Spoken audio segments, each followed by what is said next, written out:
Bienvenidas a Rager Coffee, yo soy Germán, por favor pasad y poneos cómoda porque hoy volvemos con creepypastas y vamos a hablar del Everest, quizás uno de los sitios más mal rolleros y más terroríficos, ¿vale? Que además es el típico sitio que está como súper convencido por todo el mundo de que no pasa nada, está súper mediatizado, ¿vale? La palabra es mediatizado, pero que pasan cosas terroríficas constantemente. Vamos a ello.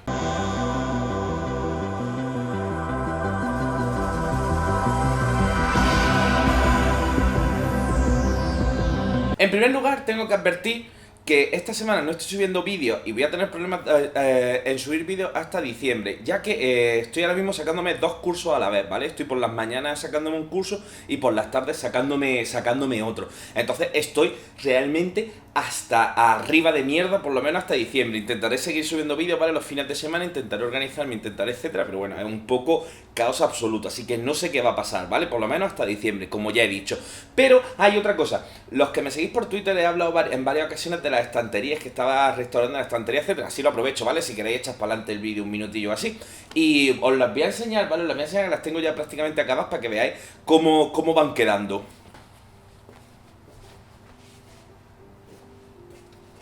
A día de hoy, el Everest está súper mediatizado, ¿vale? Algo que tenemos que tener mucho en cuenta. De hecho, cualquier alpinista que se precie, etcétera, su objetivo es ir al Everest. Hay excursiones guiadas, hay cientos, casi miles de personas que suben anualmente al Everest, etcétera. Entonces, se le ha perdido como un poco el miedo, quizás, al sitio más peligroso de toda la Tierra, ¿vale? Sin lugar a dudas, el sitio más alto de toda la Tierra. Y hay muchísimas cosas que pasan anualmente que son simples y llanamente terroríficas. Primero os voy a explicar un poco cómo funciona el Everest, ¿vale? Ya que el Everest es una montaña, partamos de la base, y lo más curioso, lo más interesante que tiene esto es cuando la altura supera los 7300 metros. De los 7300 metros hacia arriba es considerada la zona de la muerte. ¿Por qué es considerada la zona de la muerte? Porque en esa zona ya no hay suficiente oxígeno para un ser humano normal.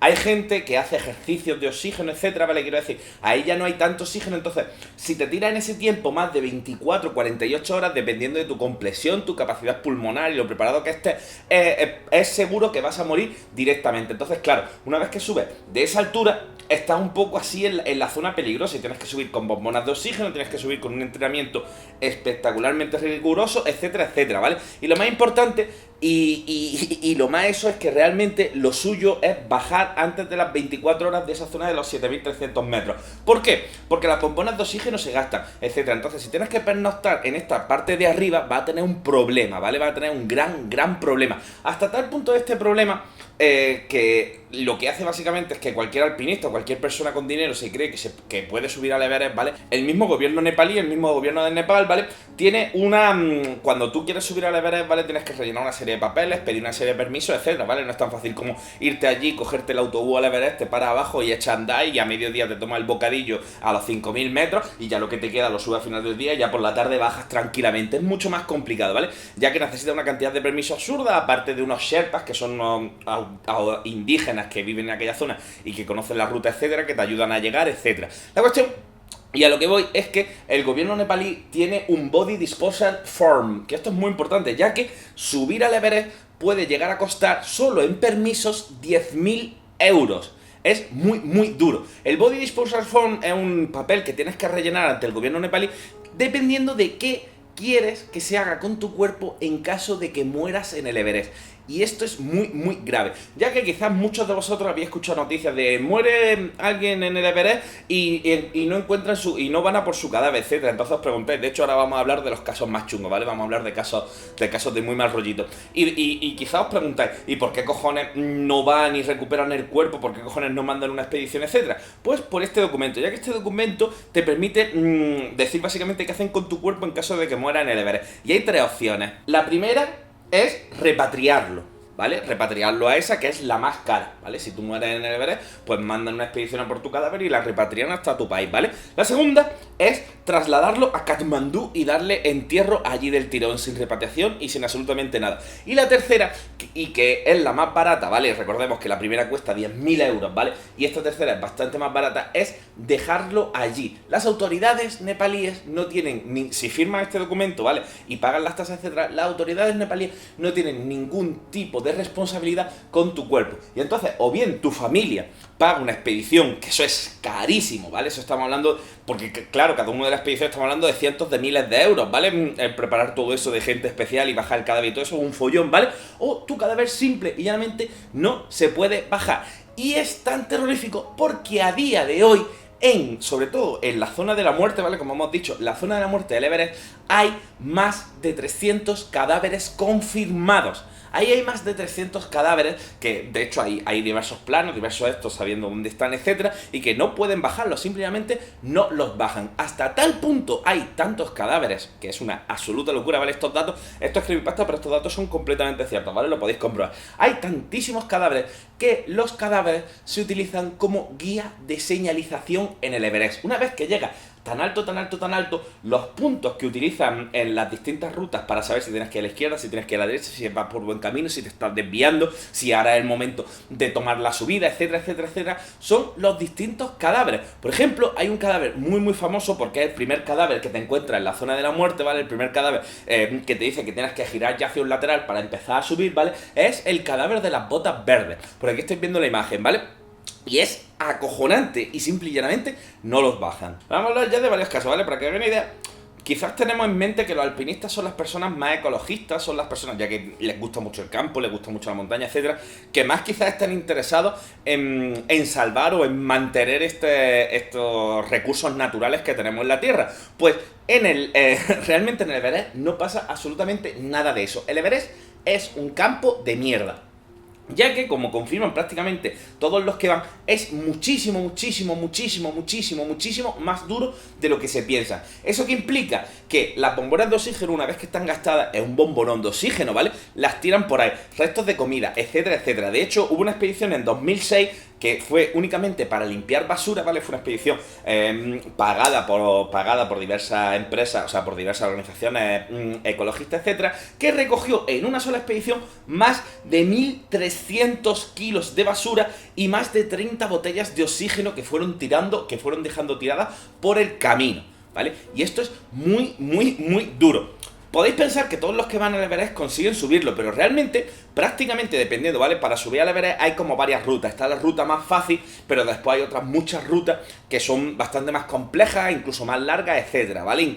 Están la gente que de verdad quiere tener una experiencia así, suele tirar por las otras rutas, ya que la primera ruta está masificada a más no poder. De hecho, hay colas y colas y colas de personas subiendo al Everest. Entonces, claro, la ruta básica no desentraña tantos problemas, ¿vale? Sin embargo, las otras rutas son muchísimo más duras y hacen que prácticamente, y ojo al dato, prácticamente el 30% de la gente que intenta subir al Everest al final no acabe consiguiendo. El 30% se echa para atrás, no consigue llegar a la cima, sobre todo en este aspecto, en el radio de la muerte, porque antes, si tú eres un deportista, etcétera, como que estás acostumbrado, pero en ese momento en el que tienes que empezar con las bombonas de oxígeno, que tienes que empezar de verdad, que te puede entrar la paranoia, etcétera, etcétera, etcétera, que se te empiezan a gastar las cosas, que no puedes pararte porque estás en una zona tan peligrosa que tienes que ir rápido, rápido, rápido, es cuando la gente de verdad se retira. Pero no está el problema, ya que estamos hablando de este 30% de personas que no acaban de subir por las rutas alternativas. Pero la mayoría de accidentes y la mayoría de muertes en el Everest, sorprendentemente, no se producen cuando la gente sube al Everest. Que es muy, muy curioso, ¿vale? Se producen cuando la gente baja. La bajada del Everest es, si cabe, todavía mucho, mucho, mucho más dura que la subida, debido a resbalones, debido a etcétera, porque tú estás subiendo y bueno, si te resbalas sigues subiendo. Pero hacia abajo, como te caigas hacia abajo y haya un acantilado, una loma, etcétera, etcétera, etcétera, la has palmado completamente. Y ahora hablaremos de bastantes casos. Quizá uno de los casos más conmovedores, ¿vale? Habré leído unos 300 casos, ¿vale? Estoy leyendo muchísimos casos, he traído aquí solo algunos, ¿vale? Quizás en otro traigo un vídeo hablando de los primeros que subieron al Everest. Es muy curioso, os lo comento aquí, ¿vale? Que no lo he metido aquí, pero bueno, me hizo mucha gracia, ya que cuando empezaron a subir al Everest, allá por los 60, etcétera, los rusos, los comunistas quisieron subir al Everest, entonces cogieron una expedición. Y esa expedición llevó 2 estatuas gigantescas de bronce de Lenin y Stalin para ponerlas en lo alto del Everest, ¿vale? Como colofón. Entonces cogió esa expedición, cogió un avión, se fue a Nepal para subir al Everest y jamás se volvió a saber de ellos. No se sabe si murieron subiendo al Everest, si no llegaron a subir al Everest, estaban hasta los cojones de la Unión Soviética y cuando cogieron el avión a la China, por ahí consiguieron escaparse y se llevaron el bronce, nunca se encontraron ni las 2 estatuas gigantescas de 2 metros, ¿vale? De 2 metros. de Lenin y Stalin que iban a poner, no se supo jamás absolutamente nada de ello. Pero vamos a empezar con los casos. Este quizás es de los más conmovedores, ¿vale? Que estamos hablando de una pareja de norteamericanos. La mujer, que se llama Francis Arseniev, ¿vale? Mientras estaban bajando, tras una caída, ¿vale? Se tropezó precisamente bajando, como he dicho, ¿vale? Entonces se quedó separada de su grupo. El grupo siguió bajando ya que había una gran ventisca y le fueron dejando marcas para que la mujer supuestamente fuese detrás de ellos. La cuestión es que cuando llegaron ya al campamento base, su marido se dio cuenta que la mujer no iba con ellos, ¿vale? Eso, pensad que eso no es un viaje, que eso no es un paseo en el campo, que eso cada uno va como puede y una vez que llegan ya hacen recuento y le comentaron que no, que es que había sufrido una caída, había tenido un daño y que había parado un segundo para recuperarse y que le estaba siguiendo. Pero pasaron la hora y no apareció. Entonces, ¿qué hizo su marido? Pues su marido cogió unas cuantas bombonas de oxígeno y se fue a buscar. Al día siguiente, ni su marido ni ella habían aparecido. Entonces, otros miembros del grupo fueron a buscarlos a los dos y encontraron a la mujer. A la mujer se había roto la pierna. Y claro, había pasado la noche entera a la intemperie, la pierna se le había gangrenado completamente debido al frío y estaba al borde de la muerte. Estaba tan al borde de la muerte que sus compañeros que fueron a buscarla, lo único que hicieron fue quedarse con ella y efectivamente al cabo de la media hora o los 40 minutos murió. ¿Vale? Y la dejaron. Pero lo más grave es que al marido no lo encontraron. Nunca lo encontraron. Estuvieron buscándolo y no lo encontraron. Se fueron y el marido apareció muerto un año después. Un año después lo encontraron lejos de la zona donde estaba su mujer. No se sabe si es que se despistó, si es que se lió o lo que sea. Y efectivamente, los dos acabaron muertos. Muy duro. Ahora vamos quizás con uno de los casos más polémicos en 2006, ¿vale? El caso de David Sharp. David Sharp fue un alpinista que cogió, ¿vale? Y este caso fue muy mediático. De hecho, hay un capítulo de The Good Wife. Si os gustan las series de juicios, ¿vale? The Good Wife, que me la acabé hace unos mesecitos, 10 de 10 higiene. Espectacular, buenísima serie. La cuestión es que David Sharp, pues subió. Y tenemos que tener algo en cuenta. La ruta de subida, ¿vale? Del Everest no es la misma que la ruta de bajada. Esto es muy importante. ¿Por qué? Porque la ruta de subida es más fácil para subir. Estoy hablando de la ruta principal, ¿vale? Es más fácil para subir que para bajar, ya que para bajar por la ruta de subida es prácticamente imposible. Y la ruta de bajada le pasa algo parecido, ¿vale? Es para bajar mucho más fácil que para subirla, ¿vale? Esto es importante. Ya que David Sharp, cuando llegó arriba, se lió o no se sabe muy bien por qué motivo, bajó por la ruta de subida en vez de bajar por la ruta de bajada, ¿vale? Hay muchas rutas, ¿vale? Pero bueno, esto es para que os hagáis una idea. Entonces, al bajar, efectivamente, ¿qué es lo que pasó? Se hizo daño, etcétera, y no pudo seguir bajando. Así que se resguardó en cobijo en un pequeño saliente, esperando a que le ayudasen. Lo más grave de esto, y lo más duro, es que pasaron 40 grupos de alpinistas a su lado. Pasaron 40 grupos de alpinistas a su lado, a los que a los 40 le pidió ayuda y ninguno de los 40 grupos de alpinistas le ayudó. ¿Por qué? Porque cuando sufrió el accidente estaban a prácticamente 500 metros de la cima. Eso es la versión que dieron a ellos, ya que esto ha ido a juicio, ¿vale? La familia denunció, de esto había unos follones, de hecho incluso libros y todo, si queréis más información, porque analizando la psique humana, etcétera. Entonces los alpinistas decían que estaban a 500 metros de la cumbre, que eso era un infierno, que era prácticamente imposible, que bajar por aquí era mucho más complicado, que se habían dejado muchísimo dinero y que no iban a coger ahora y bajarla sin acabar de coronar la cumbre del Everest. Entonces 40 grupos de alpinistas pasaron a su lado y no lo cogieron hasta que efectivamente murió. Este caso es muy duro, ¿vale? Como he comentado. Pero vamos ahora a la otra cara de la moneda, que es la de Lincoln Hall, ¿vale? Lincoln Hall le ocurrió algo bastante parecido. Llegó a la cima y empezó una tormenta gigantesca. Entonces empezó a descender él junto con su grupo de Sherpas y lo mismo, por algún motivo, debido a la falta de oxígeno, etcétera,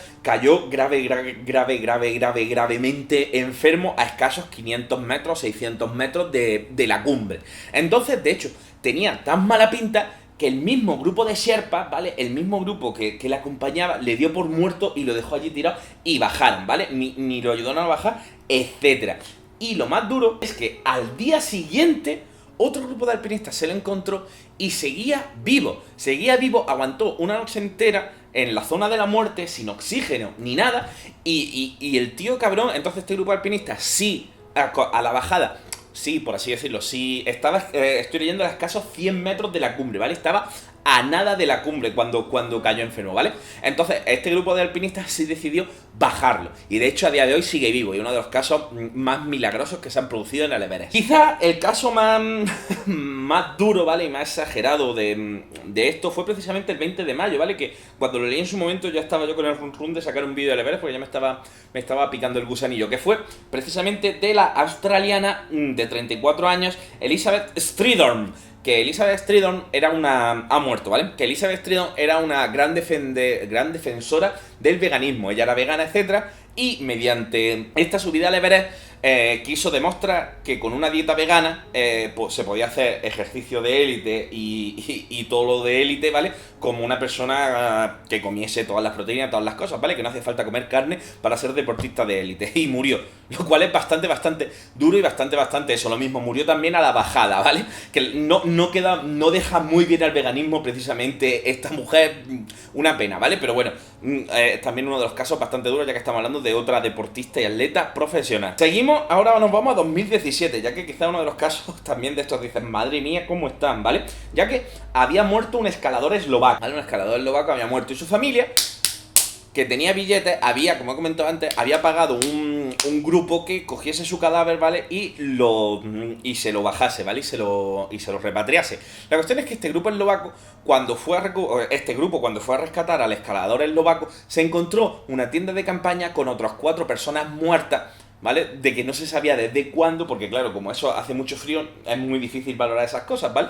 Que nadie había pedido y que nadie había preguntado por ellos, ¿vale? O sea, quiero decir, la gente va a rescatar a muertos y se va encontrando otros muertos y otros muertos y otros muertos. Esos 4 cadáveres siguen allí, lógicamente el grupo de escaladores fueron a por el que tenían contratado y no tenían presupuesto, ni medios, ni nada para bajar a esos 4, ¿vale? Y esto da que pensar a que posiblemente fuera porque esa gente intentó subir ilegalmente, ¿vale? Ya que no estaba en ningún papel, no estaba fichada ni nada. Entonces dijeron, bueno, nosotros nos metemos por aquí, nos subimos y mira dónde acabaron. De hecho, acabaron a muchísima distancia, ¿vale? Acabaron a muchísima distancia del Everest. Y con esto intento decir eso, de lo peligroso que es el Everest. Hasta tal punto que os voy a hablar del caso, quizás de los casos, si estáis un poco metidos en el mundo del alpinismo, quizás esto os pueda sonar, porque fue muy polémico, o sea, fue muy duro, ¿vale? Que es el caso de Willy Steck. Willy Steck es uno de los alpinistas y escaladores más famosos del mundo, ¿vale? Y estaba caracterizado, y es una persona que ha batido muchísimos récords de velocidad, que tiene el piolet de oro, que se le dieron 2 veces el piolet de oro, que es el mejor escalador del mundo, ¿vale? Fue 2 veces el mejor escalador del mundo, fue en 2009 y en 2014. Pues en 2017 falleció también en la ladera más difícil del Everest. Quiso subir por allí, de hecho estaba entrenando para subir sin oxígeno, hacer una serie de marcas, etcétera, y se resbaló, no sé si saben muy bien los motivos, pero vamos, acabó al final de un gran balate, como de un gran barranco, donde murió. Es uno de los mejores alpinistas del mundo, que había sido el mejor alpinista del mundo varios años, y murió también en el Everest, para que veáis que da igual el nivel de dificultad, etcétera, que un mal paso lo puede tener cualquiera, y en el Everest es morir. Y quizás otro de los casos más duros y más what the fuck de todos, sin lugar a dudas, ¿vale? Que es el caso del inglés Maurice Wilson. Este señor era un gigante. Estamos remontándonos allá por 1934, ¿vale? Estamos hablando de justo antes de la Segunda Guerra Mundial, ¿vale? Para que hagáis una idea un poco en el temporal. Era un apasionado del Everest. De hecho, había intentado, y ojo al dato, subir al Everest en avión. Tenía una avioneta y dice, hostia, pues yo voy a subir al Everest en avioneta. Ese plan fue bastante bien hasta que ¡pum! Se reventó y se estrelló en una de las laderas del Everest, efectivamente. Cogió y reventó completamente. Lo más duro de esto, y quizás lo más what the fuck, al año siguiente, cuando encontraron los restos del avión, se estrelló prácticamente a 2000 metros, ¿vale? No había subido prácticamente nada, una corriente lo bajó y lo estrelló en picado. Entonces pudieron ir a rescatarle. Cuando fueron a rescatarle, se lo llevaron al tanatorio, descubrieron que estaba llevando lencería femenina. Efectivamente, estamos hablando de 1934, justo cuando recuperaron su cuerpo. Se descubrió que Maurice Wilson era una persona travestida. De hecho, había estado en Nueva Zelanda trabajando muchísimo tiempo como mujer, ¿vale? Era una persona transgénero, se hacía pasar por mujer y trabajaba en una tienda de moda. Incluso, varios años después, encontraron varios zapatos de tacón que supuestamente llevaba en el avión esta mujer antes de estrellarse, y fue bastante duro. Recordamos 1934. Hay muchísimas más historias, quizás traigo otra parte de historias del Everest porque hay historias loquísimas. Espero que haya gustado y ya nos vemos el miércoles con el noticiario friki. Un besazo enorme. Adiós.